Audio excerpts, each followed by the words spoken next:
चलिए, good evening friend. आप सभी लोगों का मेरे YouTube channel future academy bye CP sir में स्वागत है।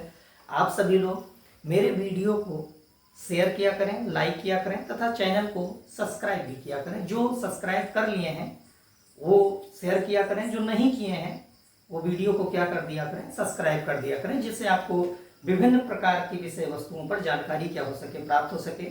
तो चलिए आइए मैं एक सवाल पे डिस्कस करता हूं। वो सवाल है तीन प्रतिरोध जिनकी प्रतिरोधकता यहां पर कितना लिखेंगे, 3 ओम, 2 ओम और कितनी है, 6 ओम है। इनके तुल्य प्रतिरोध की क्या करनी है, गणना करनी है। क्योंकि एक हमें चित्र दिया गया है किताब में, और वो चित्र क्या है, इस प्रकार से परिपथ में प्रतिरोधों का संयोजन किया गया है, जिसमें माना गया कि एक परिपथ है जिनका प्रतिरोध मैं मान लेता हूं, मानने की बात है, इसको R1 और इसको मैं क्या मान लेता हूं, R2 और इसको मान लेता हूं R3।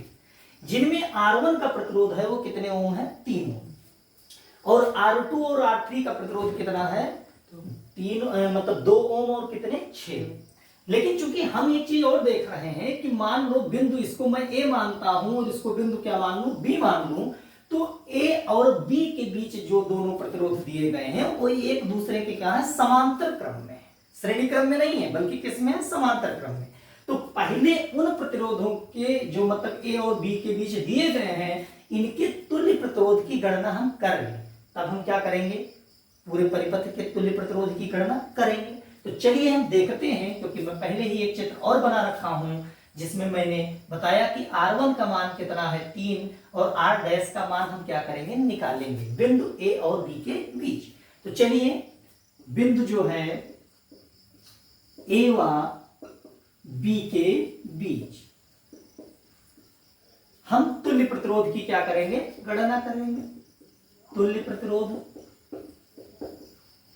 क्योंकि ये किस क्रम में है, समांतर क्रम में, तो समांतर क्रम में जो तुल्य प्रतिरोध का सूत्र होता है वो क्या होगा, 1/R बराबर 1/R1 plus 1/R2 plus 1/R3।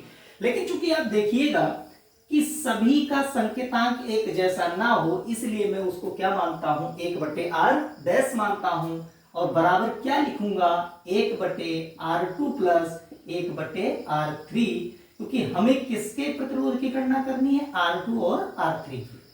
चूंकि देखिएगा इनका मान हम रखते हैं तो क्या होगा, 1/R डैश बराबर होगा, R2 का मान कितना है, 1/2 होगा, और प्लस R3 का मान जो होगा वो 1/, कितना होगा, 6 होगा। अब हम इनकी गणना करें तो सीधी सी बात है, हम अगर इनका एलसीएम लें तो एलसीएम कितना होगा, 6 होगा। एलसीएम कितना होगा, 6 होगा। और इस 6 को अगर हम 2 से डिवाइड करें तो कितना आएगा, 3 आएगा। तो 3 क्या लिखेंगे, यहां लिखेंगे, और 6 से 6 को डिवाइड करेंगे तो 6 का गुणन कितना होता है, 6 होता है। तो हम क्या लिख सकते हैं, 1, और जब इनको जोड़ेंगे तो हमें उत्तर कितना मिलेगा, 4/6। चूंकि लेकिन ये मान किसका मिला है, 1/R डैश का। अगर इस 1/R डैश को हम परिवर्तित कर दें किसमें, R डैश में, तो इसका मान भी क्या होगा, पलट जाएगा। अब पलटेगा तो भाई इनको अगर हम पलटते हैं इनके मान को तो क्या लिखा जा सकता है, R डैश बटे A। तो इनको क्या लिखा जा सकता है भाई, जैसे इनको पलट दिया है वैसे इनका मान भी क्या होगा, पलट जाएगा। तो इनका मान पलटेगा तो क्या होगा, 6 क्या हो जाएगा, 4 हो जाएगा। तो हम क्या लिखेंगे, 6/4 लिखेंगे। ठीक, इतनी बात। अब चूंकि हमें किसका मान मिल चुका है, R डैश का मान, तो यहां मैं लिख सकता हूं R डैश का मान जो होगा वो 6/4 होगा। अब ये सभी प्रतिरोध जो हमें अब इस परिपथ में दिखाई दे रहे हैं वो श्रेणी क्रम में परिवर्तित हो चुके हैं। किस क्रम में, श्रेणी क्रम में। तो अब हम परिपथ की कुल प्रतिरोध या तुल्य प्रतिरोध की बात करेंगे। परिपथ के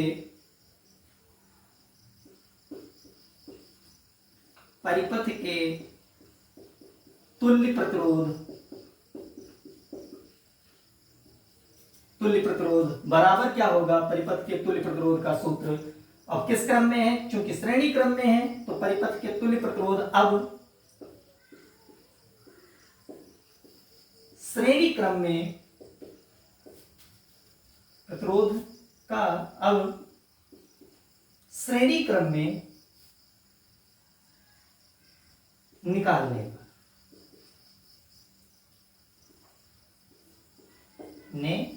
अब श्रेणी क्रम में निकालेंगे तो क्या होगा भाई, यहां पर क्या लिखा है R1 और यहां लिखा है R डैश, और हम श्रेणी क्रम में क्या पढ़े हैं, R बराबर होता है R1 plus R2 plus R3। तो उस अनुसार हम चले तो पहला जो प्रतिरोध होगा वो क्या लिख सकते हैं, R1 प्लस R डैश। क्या लिख सकते हैं, R1 प्लस R डैश। अब चूंकि R डैश का मान हमें मालूम है 6/4 है और R1 का मान मालूम है कितना है, 3 है, तो इस सूत्र में हम रखेंगे तो क्या होगा, R बराबर लिख सकते हैं इसी को 3 प्लस 6/4। क्या लिख सकते हैं, 6/4 प्लस 3, क्योंकि R1 का मान कितना है, 3 है। अब चूंकि देखिएगा हम अगर नहीं जानते हैं तो हम कर लें इसका क्रॉस मल्टीप्लाई। ठीक, क्रॉस मल्टीप्लाई करेंगे तो 4 तिहाई कितना होगा, 12, और 6 का अंदर क्या होगा, 6 बटे क्या लिखेंगे, 4। क्या लिखेंगे, 4। अब चूंकि आप देखिएगा कि 12 और 6 कितना होता है, 18। क्या होता है, 18 बटे क्या लिखेंगे, 4। अब 18 को अगर हम 4 से डिवाइड करें तो हमें क्या उत्तर मिलेगा, 4 चौका कितना होगा, 16, और हमें कितना बचता है अगर देखें तो 2, और फिर क्या लगाएंगे, दशमलव, तो 2 के पीछे एक 0 पड़ेगा, तो 4 पंचे कितना होगा, 20। तो हमें जो उत्तर मिलेगा वो क्या मिलेगा, 4.5 ओम। यही इस पूरे परिपथ का क्या है, तुल्य प्रतिरोध है।